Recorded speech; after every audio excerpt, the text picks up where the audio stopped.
Hello नमस्कार दोस्तों, मैं अमोज तिर्की आप सबों का मेरे चैनल अट एकेडमी में स्वागत करता हूं।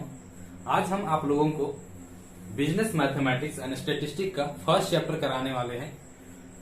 जैसे कि आप लोगों को पिछले वीडियो में इसका पूरा सिलेबस बतला चुके हैं। अगर वो वीडियो आप लोग नहीं देखे हैं तो देख लीजिएगा, और आप लोग नए हैं मेरे चैनल पे तो सब्सक्राइब कर लीजिएगा। तो आज हम लोग शुरू करते हैं फर्स्ट चैप्टर, जिसका नाम है समांतर श्रेणी अर्थमेटिक प्रोग्रेशन, जिसको शॉर्ट में एपी कहते हैं। तो इसमें हम लोग दो तीन चीज देखने वाले हैं। पहला, व्हाट इज अर्थमेटिक प्रोग्रेशन, मतलब समांतर माध्य क्या है। दूसरा देखने वाले हैं basic term of AP, AP का आधार पद। और तीसरा देखने वाले हैं how to find the nth term of AP, AP का nवां पद कैसे ज्ञात करना है। ये तीन चीज आप लोगों को हम बतलाने वाले हैं। तो सबसे पहले हम लोग पहला नंबर स्टार्ट करते हैं, व्हाट इज अर्थमेटिक प्रोग्रेशन, मतलब अर्थमेटिक प्रोग्रेशन का अर्थ क्या है, उसका डेफिनेशन क्या है वो देखते हैं। तो यहाँ पे लिखे हम देखिए समांतर श्रेणी, जिसको हम लोग शॉर्ट में एपी बोलते हैं। जिस श्रेणी के दो लगातार पदों के बीच का अंतर समान हो उसे समांतर श्रेणी अर्थमेटिक प्रोग्रेशन करते हैं। मतलब कोई भी श्रेणी जिसमें दो लगातार पदों के बीच का अगर अंतर समान होता है तो वो समांतर श्रेणी में होता है।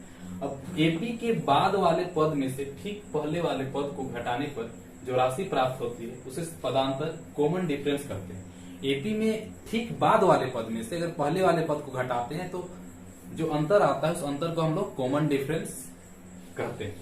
एपी के प्रथम पद को ए से तथा पदांतर को डी से सूचित किया जाता है। अब एक एग्जाम्पल के माध्यम से हम लोग समझते हैं। एग्जाम्पल जैसे यहाँ पे आप देख रहे होंगे 1 3 5 7 9 एपी में है। ये एपी में है बोल रहा है, तो एपी में है तो दो चीज होना चाहिए, सभी पदों के बीच का अंतर समान होना चाहिए। तो यहाँ पे देखते हैं 1 और 3 के बीच का अंतर कितना है, 2 है। यहाँ पे भी 2 है, यहाँ पे भी 2 है। 9 और 7 के बीच का अंतर भी 2 है। तो हम लोग जो डिफरेंस होता है उसको डी से डिनोट करते हैं। तो डी से डिनोट करते हैं तो यहाँ पे D is equal to T2 minus T1 is equal to T3 minus T2 ये होना चाहिए। मतलब दूसरा पद, इसको हम लोग बोलते हैं T1 और इसको बोलेंगे T2, इसको बोलेंगे T3, इसको T4, ये T5। मतलब ये फर्स्ट टर्म है, सेकेंड टर्म है, थर्ड टर्म है, फोर्थ टर्म है, फिफ्थ टर्म है। तो दो पदों के बीच का अंतर समान हो, मतलब दूसरा पद में पहला पद माइनस करेंगे उसके बराबर होना चाहिए तीसरा पद माइनस दूसरा पद। तो उसी को हम लिखे हैं D is equal to T2 minus T1 is equal to T3 minus T2। दूसरा पद आपका 3 है और पहला पद 1 है, तो 3 माइनस 1 2, और इधर भी 5 माइनस 3 बराबर 2, T3 माइनस T2 मतलब 5 माइनस 3 ये भी 2 आ गया। मतलब दोनों पद के बीच का अंतर इक्वल है, मतलब ये समांतर श्रेणी में। कहीं जगह भी दो पद के बीच का अंतर अगर इक्वल होता है तो समांतर श्रेणी में होता है। आप लोगों को समझ में आ गया होगा, और इसको नोट कर लेना है आप लोगों को।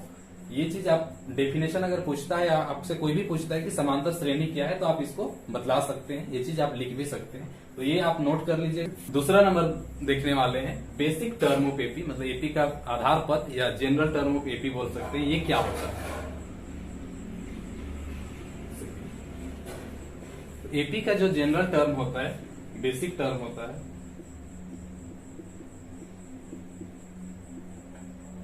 बेसिक टर्म होता है वो इस तरह से होता है A plus D, A plus 2D, A plus 3D, इस तरह से बढ़ते जाएगा। ए प्लस डी, ए प्लस 2D, ए प्लस 3D, इस तरह से ए प्लस 4D, ए प्लस 5D, इस तरह से बढ़ते रहेगा। आप लोगों को शुरू में डेफिनेशन में ही बतला चुके थे कि एपी का जो फर्स्ट टर्म होता है उसको ए बोलते हैं, और कॉमन डिफरेंस होता है उसको डी बोलते हैं। ए और डी से मिलके ही बनता है। जैसे हम जो एग्जांपल लिए थे उस एग्जांपल को हम बतलाते हैं 1 3 5 7 9 ये एग्जांपल लिए थे। इसमें आप ए क्या है, ए आपका 1 है, और second term minus first term मतलब 3 माइनस 2 करेंगे तो कितना आता है, 3 माइनस 1 करेंगे तो 2 आता है। ये 2 आपका डी है। 1 जो दिया है ये 1 है, वो 1 बोलेंगे उसको, और T2 माइनस T1 करेंगे तो 3 माइनस 1 करेंगे जो 2 आएगा, इस 2 को हम लोग क्या बोलेंगे, डी बोलेंगे। और इन्हीं ए और डी से ही मिलके एपी का जो सीरीज है वो बनता है, जो सीक्वेंस है वो ए और डी से ही बनता है। तो ये बहुत इंपॉर्टेंट है, इसको आपको याद रखना है क्योंकि क्वेश्चन सोल्व करने समय भी ये आपको काम आएगा। अब हम लोग दूसरा नंबर समझ चुके हैं, तीसरा नंबर हम लोग देखते हैं how to find the nth term of AP.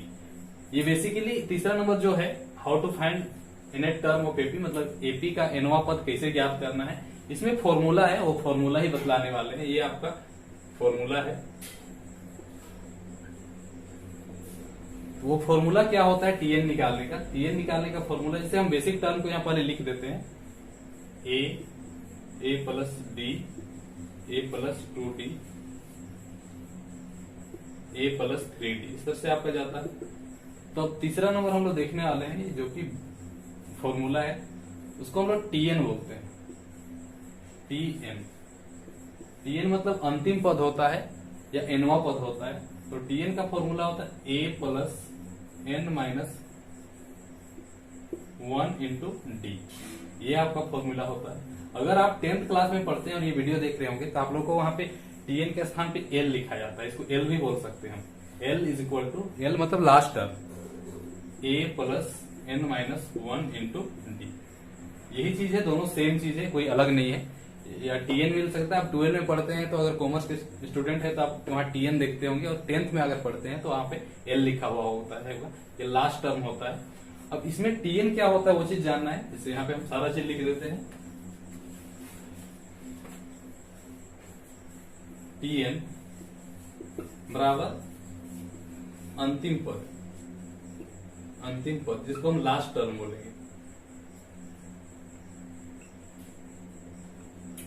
उसके बाद यहाँ ए है, ये होता है प्रथम पद, इसे लिखना ज्यादा अच्छा है। एपी का प्रथम पद, एपी का प्रथम पद ये बोल सकते हैं। एन है, एन होगा पदों की संख्या, पदों की संख्या, और डी होगा पदांतर, इसको हम लोग कॉमन डिफरेंस करते हैं। तो इसमें ये फॉर्मूला में क्या क्या चीज है वो सारा चीज आपको पता होना चाहिए। जैसे टीएन क्या है, अंतिम पद, लास्ट टर्म। ए क्या होता है, एपी का प्रथम पद मतलब first term of AP. N होता है पदों की संख्या, नंबर ऑफ टर्म, और डी होता है पदांतर, जिसको हम लोग कॉमन डिफरेंस बोलते हैं, कॉमन डिफरेंस।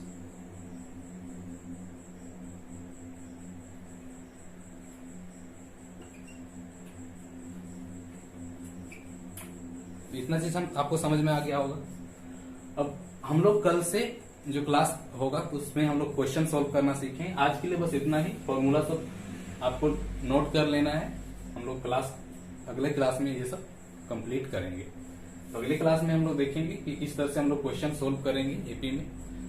जितना आज बतलाया 3 चीज फिर से हम एक बार बताते हैं। What is arithmetic progression, basic term of AP, how to find the nth term of AP. ये 3 चीज में अगर कोई दिक्कत है तो आप कमेंट करके पूछ सकते हैं। हम दोबारा हम इसको जब नेक्स्ट वीडियो बनाएंगे क्वेश्चन सोल्व करेंगे उसमें थोड़ा सा डिस्कस कर लेंगे। अगर पूरा क्लियर है तो हम लोग सीधे क्वेश्चन करेंगे।